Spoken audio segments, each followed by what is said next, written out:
Welcome to True Crime Garage. Wherever you are, whatever you are doing, thanks for listening. I'm your host, Nick, and with me, as always, the Tower of Power, too sweet to be sour. He is the captain. Well, like Chris D'Elia says, I'm just like Brian Callen. I got a sweet tartin ass.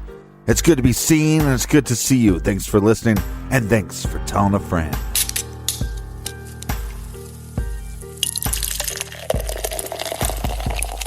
Today, we are very happy to be drinking Hopsoulution by one of the best, Bell's Brewery up in Michigan. Garage grade 4 out of 5 bottle caps. Year-round availability for this great beer only includes Michigan, Ohio, Indiana, Illinois, Wisconsin, and beginning in April, Minnesota. ABV, a very delicious 8%. And we are sipping beers today thanks to these guys and gals right here. Cheers to Marla in Chicago. And a big shout out to Michael and Safi in Atlanta, Georgia. Here's one from the bitchy air traffic controller in Memphis. Their words, not mine. And in the OH, we have Doug and Anna in Delaware, Ohio. Next up, we have sisters Jessica and Megan. Megan is in Durham, great city, Durham, North Carolina. And also in North Carolina, in Harrisburg, we have Ryan. Duke is going to win the NCAA tournament this year, by the way. Bet the farm. Thanks to everybody for going to truecrimegarage.com and donating for this week's beer fund. And make sure when you're at the website, truecrimegarage.com, you sign up on our mailing list and leave a little love for us on the blog. And that is enough of the business. All right, cheers to you, Captain. Cheers to everybody out there. Cheers, gather around, mates. grab a chair, grab a beer. Let's talk some true crime.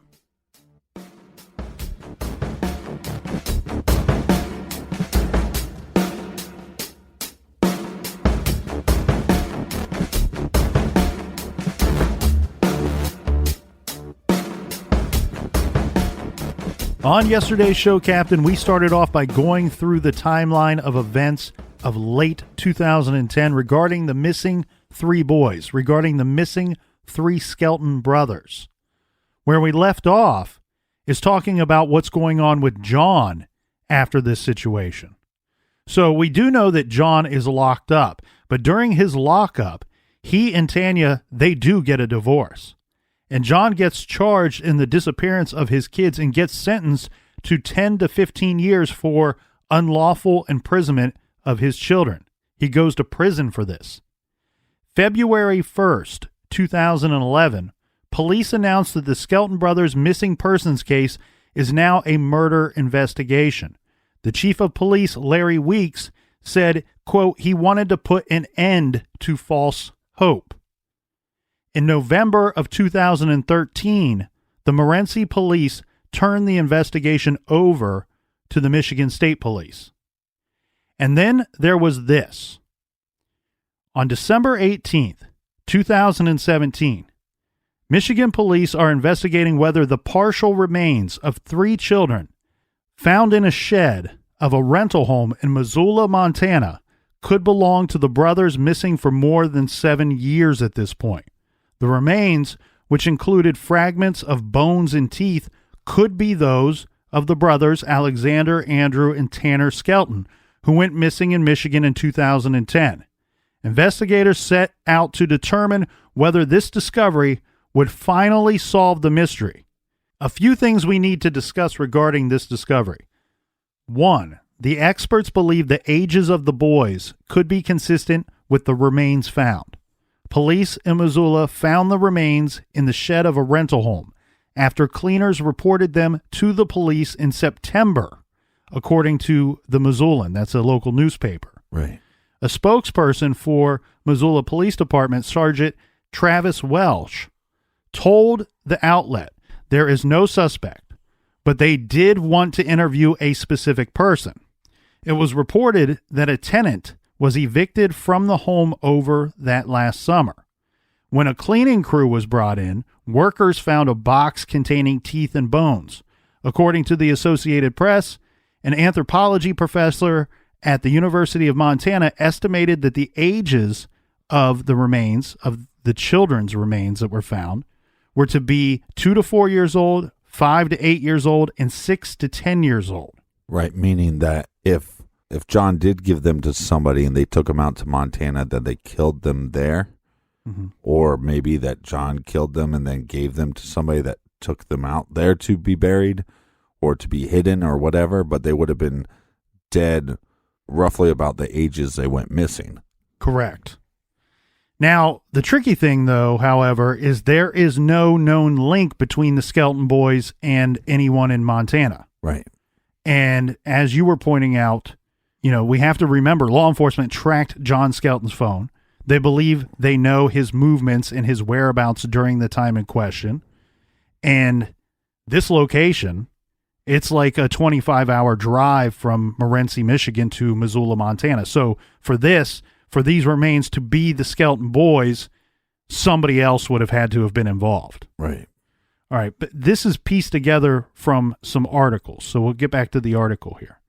Michigan State Police investigators are working with Missoula Police to determine if there is any connection to Andrew, Alexander, and Tanner Skelton, who were reported missing from Morenci the day after Thanksgiving in 2010. The state police announced in a statement, quote, "There has been nothing previously reported to the police linking the brothers to Montana. Further forensic testing has been requested by police that may provide more answers. Until this testing is completed, an additional investigation by law enforcement in Montana occurs. It cannot be determined if these remains belong to the missing Skelton brothers." End Right. quote. Now, when's this testing going to be done, though? Well, this is going to be extensive. It's going to take months for them to figure out if it is, in fact, the three boys. Mm-hmm. Now, Tanya Zuvers, the boy's mother, she took to Facebook after this. And remind you, they are divorced by this time. Tanya goes to Facebook after police made the possible link public and asked for prayers for her family, saying, quote, "This information has just been presented to our family within the last several hours. We are processing it and hopeful that we will have answers soon. We are thankful for all of your thoughts and prayers." According to the newspaper articles, Tanya has continued to buy Christmas, birthday, and Easter gifts for her sons in the hope that one day they would come home. Yeah, it's weird because you see some interviews where she's breaking down and crying a lot. And then I saw one interview that I thought was strange for a minute. She talked about how her boys wouldn't want to see her upset.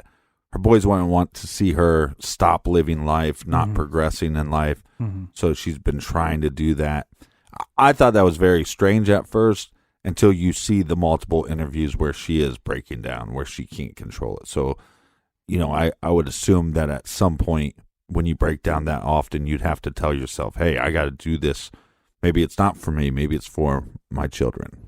Well, and police in that area are announcing that they are trying to identify the remains, but they're also trying to determine the causes of death regarding those remains. Right.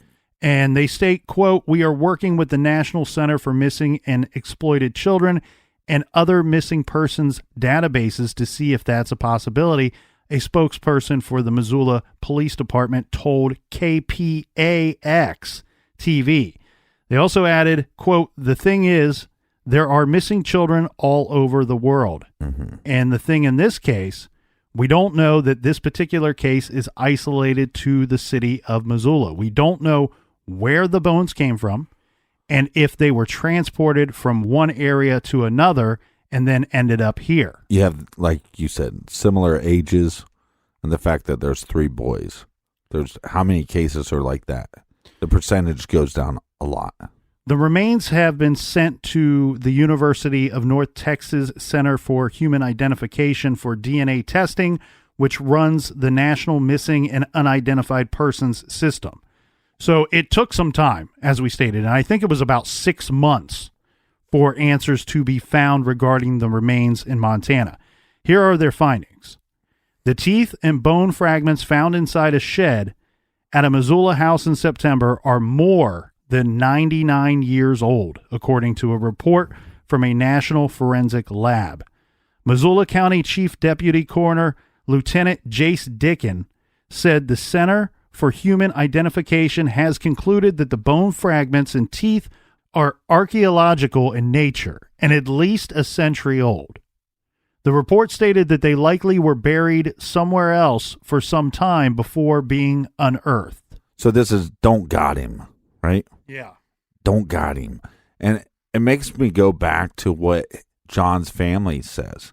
They're 100% convinced that what he's saying, that he gave the boys to somebody and then they're alive, they 100% believe. And his father even said, when it's all said and done, we'll see who has the last laugh, which is, one, a weird thing to say because your grandkids are missing. But that's how sure he is of what his son is telling him. Right. Well, and then think about this situation for a little bit. You know, Tanya is hearing about this. They found the remains of 3 children. Right. She has 3 children that are missing. And I'm not certain that the sex, the gender of the remains was able to be determined at that time, or if it ever was. Right. But what are the percentages?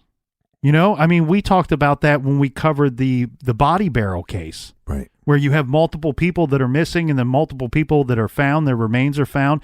What are the percentages? It can't be very high.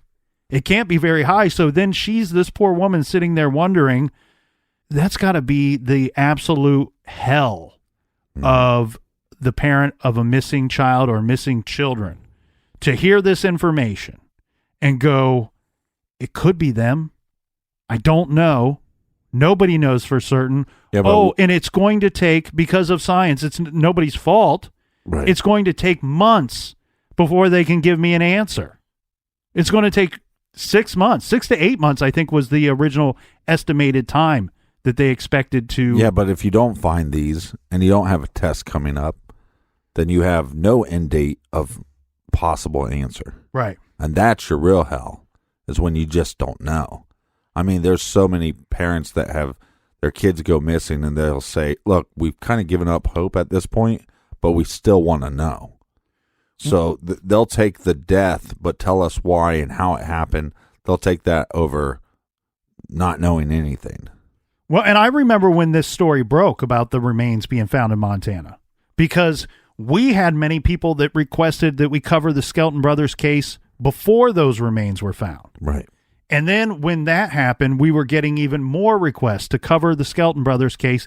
And by the way, what a lot of people in the media were saying is, it's got to be the boys. It's got to be the boys. Right. I mean, that was the initial reaction by everyone, that this is these 3 missing boys. And again, to their credit, to vouch for them, what is the percentages? It can't be very high at all. So That's where you would go. But now that we know that it was not these boys, so where does that leave us, Captain? You know, theories. Leaves us in the garage. Theories. We're still here. That we should explore, I think, is where it leaves us. Okay. But we're going to explore them in the garage. Yes. Okay. Not in Montana. Or in that weird shed where the remains were found. Okay, so there's multiple theories, like smaller theories that will be inside of one of 4 big ones. Okay, the first big one is, are the boys still alive? Now, there are multiple avenues you could take with this thought and theory. And a lot of them come from John's stories, and some of them come from speculation from Tanya and from her family, and from the media, from armchair detectives and message boards. So I want to start with an easy one. Okay. Because some of these could be quite involved. The first one I want to point out under the title of, are the boys still alive? Could they be in Florida? We know that John had ties to Florida. Now family there, yeah. Yes, he has family there. He has friends there. The first obstacle you have with that being a correct theory is one, we know of his cell phone movements. We know his cell phone didn't go down to Florida. So this is similar to the idea of, if the remains in Montana were the boys, that this would require some help. Right. That he delivered the boys to somebody, or they were picked up at his home or some kind of location and then delivered to Florida. Now, this could mean that they were picked up by family members of his, or he met family members of his somewhere, or it could mean that he handed them off and they were transported to Florida. The major obstacle that I think you have with this theory and where I think you can easily take it off of the dry erase board here, is I think that's too easy to trace for law enforcement. I think it's too easy to look into that and to determine if that's correct or not. Well, law enforcement and FBI they've said, we don't even know if this person that he claims he dropped him off to is real, because the lack of evidence that he had communications with somebody else. Mm-hmm. They have his phone records. Mm-hmm. They have his Google searches. They have his computer. And there doesn't seem to be much contact with somebody else. Right. I do want to point out one thing here that I learned in a phone call last night. So last night I spoke with Lynn Thompson. He's the author of the only book that I know to be out there regarding this case. And one thing he had said during our phone call was he said that it is his understanding that John's cell phone at the time that the boys went missing was relatively new to him. It was practically a brand new phone. Okay. Makes me wonder, like, what happened with the old phone? What happened with that data? What happened with that information? Were they able to track that? Were they able to comb through it? We know they were able to check his computer. Right. I feel like there's not a whole lot of weight to this Florida idea unless they're with someone that somehow the police can't check into it, can't easily make the leap from John to family to this person that has them. I think that's too easy to check out and too easy to check off the list. One thing that's interesting, and Tanya said this in an interview, so this is off of her speculation. She says, and this is kind of her wishful thinking, I believe is what she says. Yeah. Is that maybe the boys are in the Bahamas. Why? Okay. Well, that seems like a leap, right? Yeah, you think. Okay, so Michigan to the Bahamas? What she says is that John's father has a connection to the Bahamas. Mm-hmm. That he goes down there, he travels down there once or twice or maybe a couple times a year. I don't know how often. But according to Tanya's words, he travels to the Bahamas and he's there to like service some boats and things like that. Right. And so her wishful thinking is that somehow John convinced his family that the abuse that he claimed was real and that the family stepped in, got involved, helped John get the boys and took them to the Bahamas where they would be. I mean, the trail of breadcrumbs from Morenci, Michigan to the Bahamas is got to be. But we don't know what the whereabouts are for the family, his family in Florida, right? They're in Jacksonville, Florida. No, I mean, but we don't know, like, on that Thursday, did he call up his dad and say, hey, meet me here? Yeah, that's an interesting thought there. You have to believe that they were tracking or at least attempting to question the parents, John's parents, right? Figure out where they were. Do you have anybody that can vouch for you? Do you have an alibi for this time frame? Right. But you know what's weird too is there was at least one instance where Tanya says that John's parents came to the area where they live, where Tanya and John lived, visited friends, and didn't even really, like, they were there visiting and home and gone back home without even telling Tanya and John. So it's not crazy to think that they couldn't have moved into the area without Tanya knowing, especially once they were separated, living in different residences. Right. But that kind of thing also makes me question, well, how tight really are John or were John and his parents? Yeah, because they live so far apart too. Mm-hmm. Now, here's where things get a little more difficult. So we have some kind of connection to that the boys are alive, but could be in Michigan, Ohio, or Indiana. Now, this is pieced together from different stories that John has told, that they could be with a foster family in one of those areas. Maybe Amish, Mennonite, or reorganized Mormons. Right. Those are the groups that he suggests or that he lists for us. Regarding this, he does give some other names. So we have the name of Joanne Taylor, but at one point he gives the name of 4 people. We have Joanne Taylor. We have somebody named Virgil, someone named Sue, and someone named Elijah. These are people that he say works for this, works for this is the wrong phrase, right? But is involved in this underground foster care system.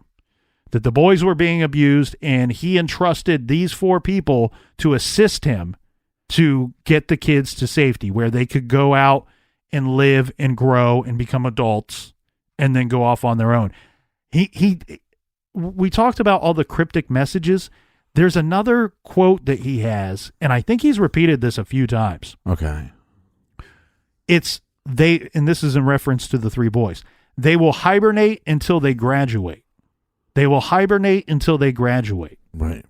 But it's like if his parents did help him out in some way, or somebody else helped him out, then you have to think that individual then also questioned the boys about what was going on. Mm-hmm. And you have to think that whoever talked to them, that these allegations of sexual abuse or abuse would be real. Or at least they believe them to be. Right. Yeah.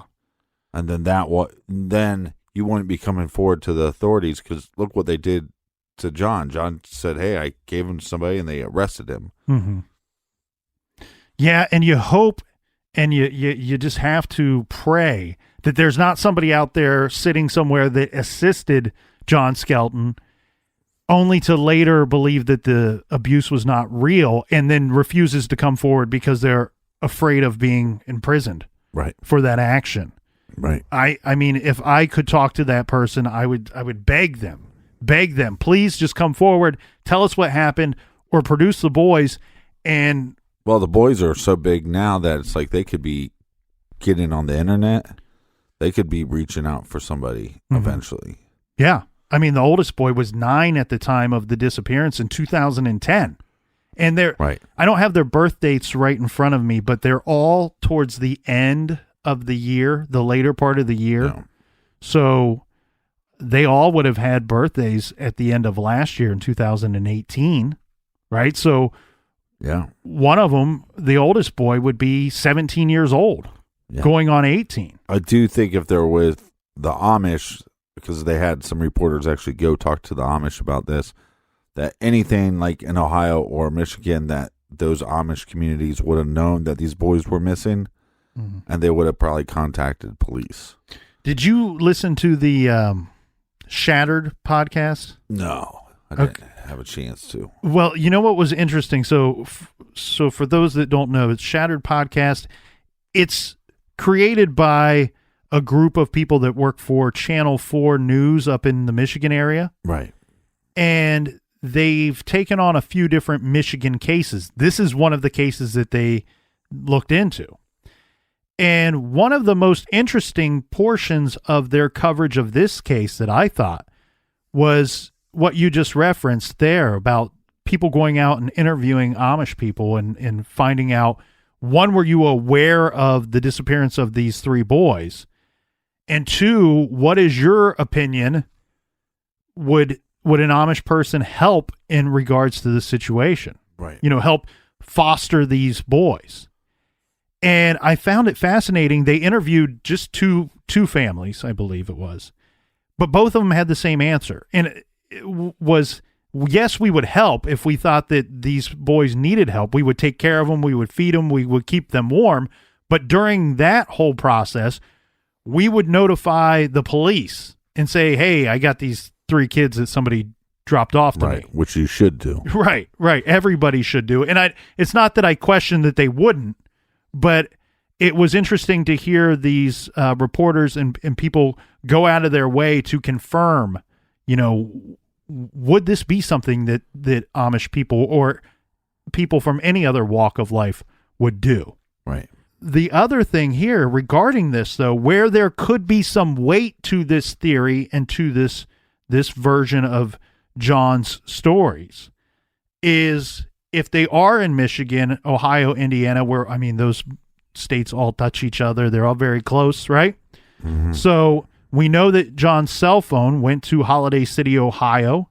And in regards to the Amish Mennonites, reorganized Mormons. Ohio does have a large Amish population, as does Indiana. Well, at some point, I think that's what John starts claiming is the group that they're with lives on the border of Ohio and Indiana, which I actually lived on the border. Like, I was in Indiana, but half a mile away was the Ohio border. Mm-hmm. And a lot of that is just acres upon acres of farmland. Well, and, Holiday City is northwest of Columbus. We're right in the middle of Ohio. Right. So northwest, that's definitely going to put you closer to that Indiana state line. Right. And just because he went to Holiday City doesn't mean that that's where they have to be. No, somebody no. could have picked them up, and he could have met somebody halfway or a part of the way there. The other thing, too, that's interesting is if, in fact, they are handed off with the idea of them going into foster care because they were in danger, is sometimes these groups, and when I say these groups, I'm just kind of air quotes here, referencing an unknown group here that we're talking about. You got to believe that they have certain security measures involved, that they may not disclose everything to anyone involved on the surface so that they can keep the kids safe, so that they don't end up getting in trouble themselves, one, and two, losing the children to where they're returned to a bad situation. Yeah, because if I give John a fake name, then you can never track me down. The other thing, too, that goes along the same lines is that John told investigators he gave the boys to a group called, and we have two names here.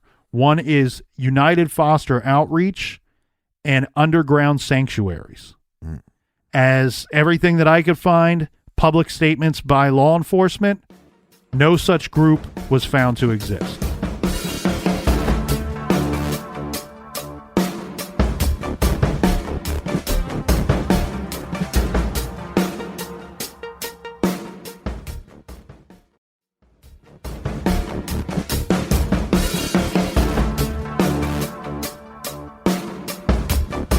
All right. We're back. Cheers. Cheers. Cheers, cheers, cheers. All right. So continuing on the idea of these different theories. Okay. Mm-hmm. So second on the list, we have the boys were handed off to someone, as John said, but possibly he was duped. Now this comes from an interview that he did do where he does say, I've not heard from these people. I've not talked to these people. I handed them off to them, and who knows, maybe I was duped. So this would be the idea. There's a few different ideas involved in this one. One, could they still be alive, yet they were given to bad people for nefarious reasons? Right. Unbeknownst to John? Or could they be no longer with us, handed off to bad people? Or one thing we've not discussed too, right. We discussed the percentages of what would it be that there are 3 missing kids that are under the age of 10, and then 3 remains of children found that are believed to be under 10. What's the chances of that? But what we didn't discuss is, could the kids be separated? Could they be alive and they've been separated? Well, if they're bad people, yeah, because you can control people better if you separate and then conquer. Or right. if they're good people, are they separated because they're less chance of detection? They're not as easy to be identified. Right. Yeah. But again, I think the duping part, okay, so if we believe John and we go, okay, well, this girl that he met randomly because her car broke down, and then they stayed in contact, that this person, Joanne Taylor, just so happened to be, which that's not a real name, but just so happened to be a person that was connected with child pedophilia rings. And he said, my kids are being molested. And she said, I'll take them. Mm-hmm. And then he gives them to her, and then she sends them off to other pedophiles. Mm-hmm. Like, that just seems so far-fetched. Like, you'd have to believe all the stuff that he said. Of course. To I mean, get to that's that part point. of that theory is that he actually did hand them off, and then unbeknownst to him, the people he gave them to were actually bad people. Yeah, but I don't know. It's like if they're good people and they're afraid of getting in trouble, it's like you could go to a heavily populated area like McDonald's or something and just kids go in there and then tell them that you're missing. Mm-hmm. And then they'll call authorities, and within a day would figure out who they were. Mm-hmm. Like there's so many things, if they went to good people, how they could get back. Right. If they went to bad people and they were duped, it just doesn't make a lot of sense to me. But if it did happen, they're dead and we'll never find them. So. Right. I mean, well, and it goes back to what you said earlier, where is the trace? Where is the breadcrumb trail between John and whoever he handed these people off to? He says he maintained some kind of relationship with this Joanne Taylor after they met on the side of the road somewhere when he helped her when her car broke down. They maintained their relationship through the internet. Where's the trace of that? Where's they checked his computer. He doesn't have her phone number. Right. His phone doesn't he's not text her on his phone. She's not text him. They've had no communication via phone, just the internet. But we can't find anybody that was there an app, like WhatsApp app or whatever, where they can text through it? Well, and I think his response to that was something to the effect of, well, maybe this group is just really good at what they do.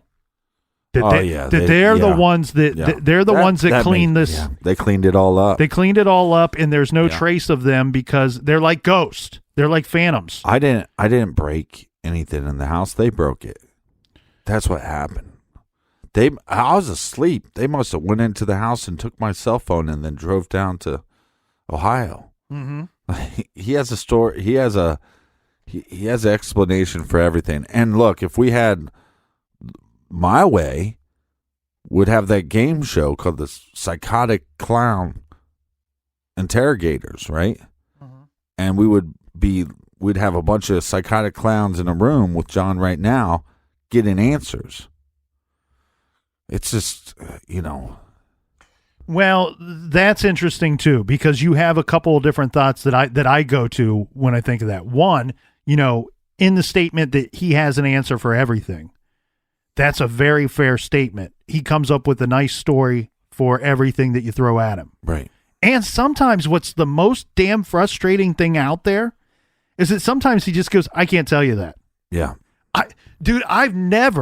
We've covered a lot of cases. I can't remember another time where we have someone that's just like, nope, sorry, can't tell you that. Yeah. And he's cool with that. And can you imagine how frustrated law enforcement has to be because they go back and they talk to this guy. It's not like they don't know where he is.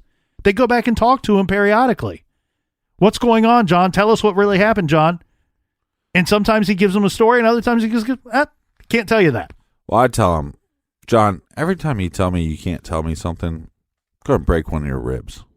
That's what I tell him. Well, you've been watching too much True Detective because you can't do that. But the thing where I go with that is with him having an answer for everything is one, he's got nothing else going on. He's got plenty of time to sit around and dream up answers for everything, right? Right. The other thing, though, it is a bit of a police tactic. Not so much them, because, it's the courts. It's technically the court system that put John in prison, 10 to 15 years. But what the state of Michigan police are hoping that someday he's finally going to wake up and realize where he is, where he's been living for the last 7-8 years. Right. In prison. And he's going to realize that he has nobody, he has nothing else, and he has nothing left to do but to tell the truth. That is their hope. Yeah. And you know what I wonder about too regarding I think that's all of our hopes. Yes. And I wonder regarding his prison sentence. I've heard, it's always reported 10 to 15 years. I have read some speculation that they're awfully darn certain that he's going to serve the full 15 years. Mm-hmm. But if we are in fact talking about murder, if we are in fact talking about the worst possible thing we can come up with regarding this case, it's a triple homicide of children And that's a really light sentence, and it's nobody's fault. It's nobody's fault for that light sentence. There's nothing really they can do unless there's evidence. But what's interesting to me is, can they? I would love for, once in a while we get lawyers, prosecutors, judges, people that know the system better than we do, reach out to us. Yeah. I would love to, and if you go on the blog, you don't have to leave your real name. Please do not leave Joanne Taylor. You will be banned. Unless you are Joanne Taylor. But so how are we going to know? Well, the thing is, I would love to know if, because of the charges, because of what he was sentenced to or sent to prison for, can they charge him with something? And I know there's no statute of limitations for murder. So obviously, if there's proof, if they find additional evidence that the kids were killed and they believe he did it, of course they can charge him with murder. But let's say they never find anything. Is there something else they can charge him with at a later time, at the end, once that 10 or 15 years expires? Can you charge him with kidnapping? Can you charge, because he's charged right now with unlawful imprisonment, I believe is the exact term. Yeah. So I'm curious there. Can you go to jail for being a douchebag? Is that possible? No, but there are prisons full of douchebags. Oh, yeah. Weird conundrum. So that would be interesting to know if there's something left in the old knapsack, if there's something left that they can charge him with once that 10, 15 years expires. Because, again, that's what law enforcement is hoping for, that he's going to wake up one day, realize he has nothing, nobody else, nothing left but the truth, and he's going to feel compelled to finally deliver that to everyone. The other thing, too, with him publicly stating, and I say publicly, is just an interview, but with John saying, hey, I gave them away to this underground foster care organization, maybe I was duped. Is that him already setting up a defense for if he did in fact kill them, hide the remains, and they were to be found? Now he can go, oh, it wasn't me. I wasn't the one to see them last. I left them in the care of these people that I've been telling you about for the last 9 years. Right. So I mean, a real piece of shit either way. I mean, it's like, look, even if you're to believe him and there was abuse happening and that you wanted to protect your children, there's other ways about doing that. And you could have went to a judge, you could have went to whoever. And it's just, but, and you can't tell me that, oh, well, he tried to give them to somebody else because he was going to commit suicide, so he wanted to make sure that they were protected. Mm-hmm. It's like, no, none of this really lines up. None of this makes a lot of sense. And chances are, if he was going to kill himself, if he was suicidal, he was probably also homicidal. And it was almost like, oh, well, if you're not going to be with me, then you're not going to get my children either. But for some reason, he's not man enough to state what he did. And he's not man enough to have closure for everybody else and to accept the punishment for the crime he committed. The next thing on my list for possible theories, and this is a very obvious one that we've all been hoping against since we first started covering this story, but it's so obvious. It's what everybody is thinking. Are the boys no longer with us? Did John do something with the remains that he knows where, in fact, they are? He knows exactly what he did with them, and he's just refusing to be cooperative because it punishes his ex-wife and because it punishes the system. Well, and, it seems and like because he thinks he's smarter than everybody else. I mean, there's a myriad of reasons why he's holding on to the truth, not just the fact of facing more jail time. Well, what we do have is the cell phone pings, and yes, we do have, as John has a blackout period, we have a blackout period as far as where John's whereabouts are. Mm-hmm. But we can at least start breaking down how much area we'd have to search Right. within that time frame, because we do know that he went back to his house. So I think if we focus more on that and we really started focusing, and they've claimed that they've, every barn that they could find that they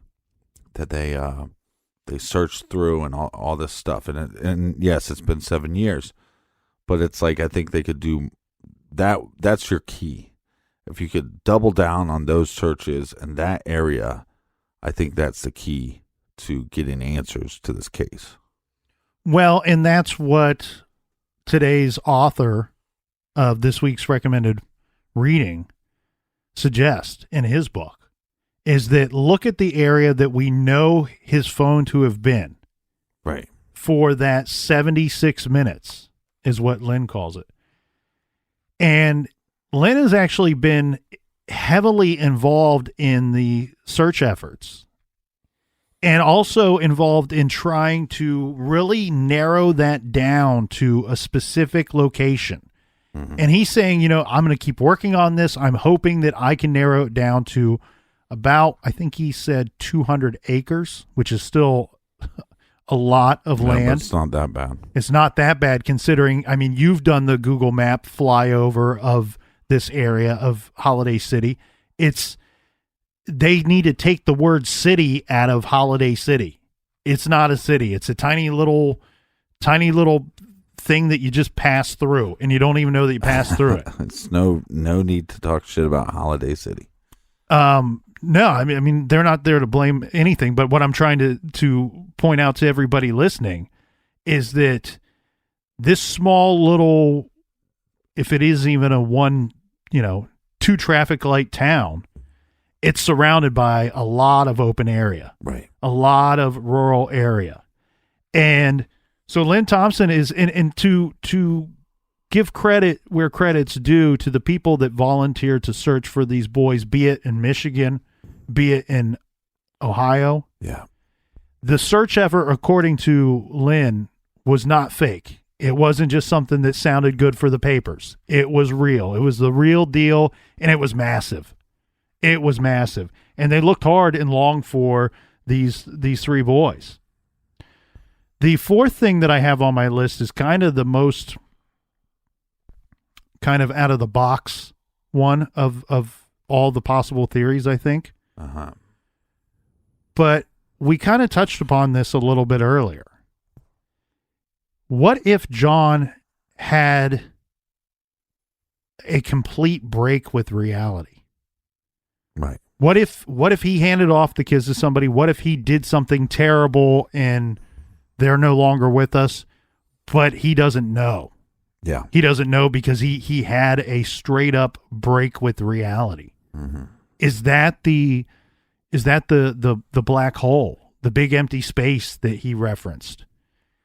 And that he offers up these tales, or he's sticking somewhat to his original story that he told his ex-wife in the beginning, that he told investigators in the beginning, and he truly just doesn't know what happened. If he truly doesn't know, then maybe bring in like some hypnotherapy or something like that. Like at least offer that up as an option to try to figure out what happened. Right. But I think if you're not doing things like that, then really you're hindering the investigation. You're hindering the possibility of finding out what happened. So the thing here is, and this is why I question this too, because of what he told his pastor, Donna Galloway. It seems like that could be a possibility. If there's anyone that you're finally going to be honest with, it would be her for John, right? Maybe. But the problem here is I feel like that's not what John's parents are saying. I almost feel like, if I were sitting in prison for any number of, any reason at all, and I have my parents coming to me, I have my pastor coming to me, I have people coming to me and going, Nick, what happened? What the hell happened? If I didn't know, I'd straight up tell at least those people, tell my parents, I don't know. Right. I might deserve to be here, but I don't know what happened.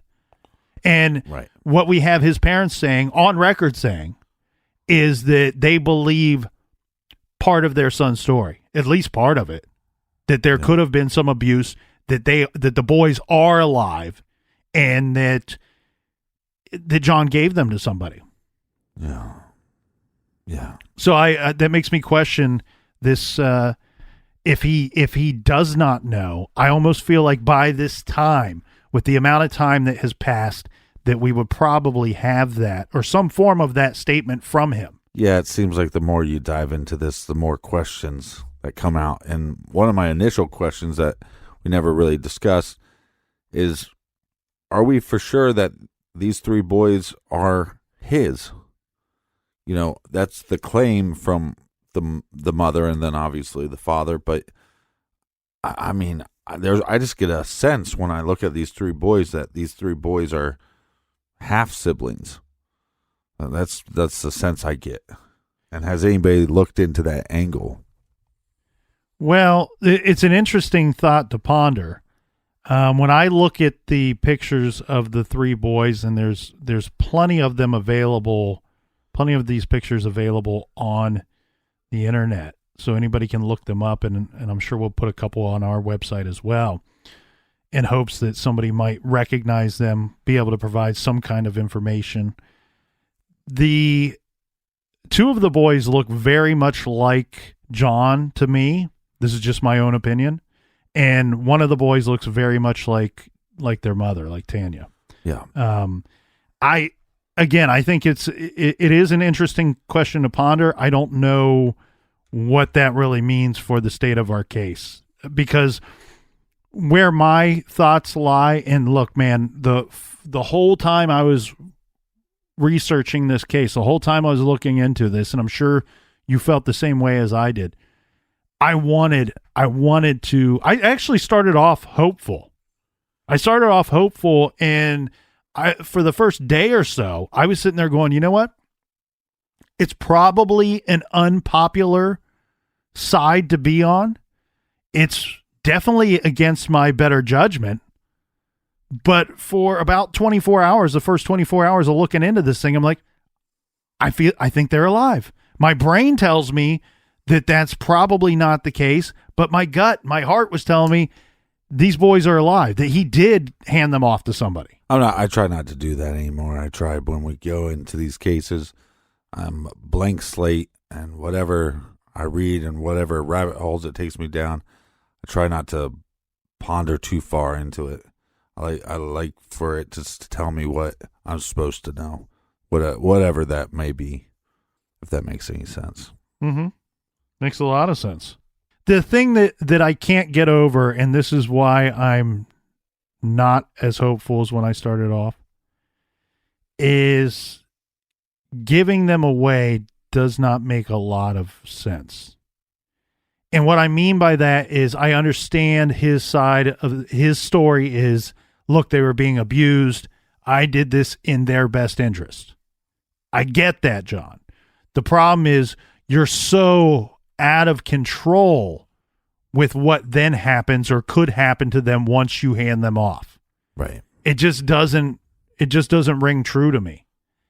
It seems like almost you would rather there are things you could have done before going to these great lengths. There are people you could have spoke to. And maybe he's totally off the rails. I don't know. And maybe this is all he could come up with. It doesn't seem right to me, though. There was people you could have talked to, and at the very least, if you run out of ideas, you go, you know what? I'm keeping the kids, and if you send anybody to take them from me, I'm going to tell them what's going on, and I'm going to let the law look into it, right? And I'm going to let them figure it out, because those are serious accusations. Yes, yeah, and let's be clear. I do think there is a leap that you have to make from having a relationship with a 14-year-old boy, which, let's not get that twisted, that's child molestation, but then to molest your own child, I think there would have to be a leap that you'd have to make on some level. Yeah, and the only one that seems to be claiming that there was any kind of abuse is John. And you do have some people siding with him after the fact, after this all goes down. Right. But there doesn't seem to be anybody else alleging that other than him. And I do want to point out, we should point out Tanya, who, I mean, the nightmare that she's had to face of this guy that she marries. Right. I don't even feel great calling him their father. You know, no matter what the outcome, at the end of the day, he's responsible for why she doesn't have her children. And the thing here is she has 2 older daughters, and they are very close with their mother, with Tanya. And I think that that's probably the only thing that's kept her whole, kept her together at this point. I can't imagine going through what she has had to go through. And I think law enforcement stated that they're not as hopeful as they once were, but they are very confident that they're going to have answers to this case very soon. Well, and to remind everyone, we do have 3 missing boys. They are still missing to this day. When they went missing, Andrew was age 9, Alexander age 7, and Tanner age 5.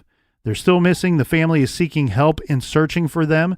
They are encouraging people to be aware of children and to watch for these 3 boys. The police would like to remind everyone that it is a good possibility that the boys may not be together. So be looking for individual faces as well. All 3 boys are Caucasian. The 2 older boys, Andrew and Alexander, both have brown hair, brown eyes. The little boy, Tanner, has blonde hair and blue eyes. I do want to point out in some of the pictures of Alexander, the middle child, he is wearing glasses, so he may require them. There is a large reward for good information in this case, and police need your help, and they need tips. If you have any information at all, please contact Morenci Police at 517-458-7104 or call 1-800-THE-LOST.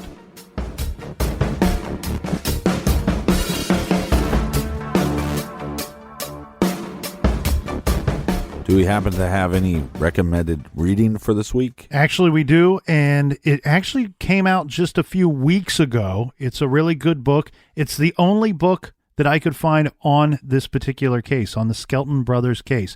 It's called 76 Minutes, My Search for Andrew, Alexander, and Tanner Skelton by author and new friend of the show, Lynn Thompson. Check that out. You don't have to write down that title right now.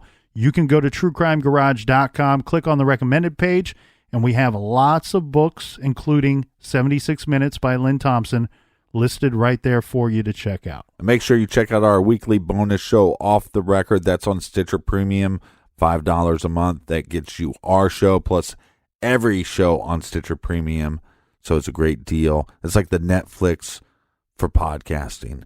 And make sure you check out our old episodes on the Stitcher app. You just download it, and they are for free. That's right. Well, thanks, everybody, for joining us here in the garage today and this week. We will see you again next week. Until then, please be good, be kind, and don't litter.